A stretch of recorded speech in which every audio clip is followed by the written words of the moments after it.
નમસ્કાર સર, સીસીવીસીએલ માં તમારું હાર્દિક સ્વાગત છે.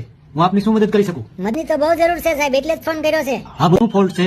ફોલ્ટ તો કાઈ નથી. આજુબાજુમાં ક્યાંય શોર્ટ સર્કિટ થયું છે? અરે ના ના સાહેબ, બધી રેડી જ છે. આ બધું રેડી છે તો હુઈ જાન ભાઈ. અત્યારે 11 વાગે રાતે હું લોહણ ખાઈને મારી વાહ પડ્યો છું. અરે સાહેબ, મેં તો ખીચડી ખાધી છે. હું લોહણ ખાવ તો મને ગેસ થાય. તો હુઈ જા સારું, હું હાલ ફોન મૂકું છું. જો સાહેબ ફોન ન મૂકતા હો, હું બહુ તકલીફમાં છું સાહેબ.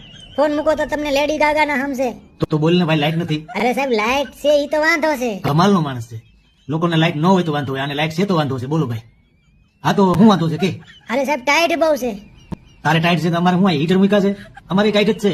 તો હું શું કરું કે? એટલે મેં 2 ગોદડા ઓઢી તો લીધા. હુઈ જા. અરે પણ કેમ હોઈ જાવ? મારા બાપા આવશે તો મને ખીજાય. અરે પણ એમાં તારા બાપા હું કામ ખીજાય? લાઈટ બંધ કરવાનું રહી ગયું છે ને હું ગોદડામાં ધરી ગયો છું. તો પણ એમાં હું શું કરું? તારે કઈ ધંધો છે કે નહીં? અરે ધંધો તમારો છે એટલે તો તમને કહું છું કે લાઈટ કાપી નાખો. કમાલના માણસો છે. બોલો, ઉઠવાની હાર હે, લાઈન કપાવી છે. બોલો.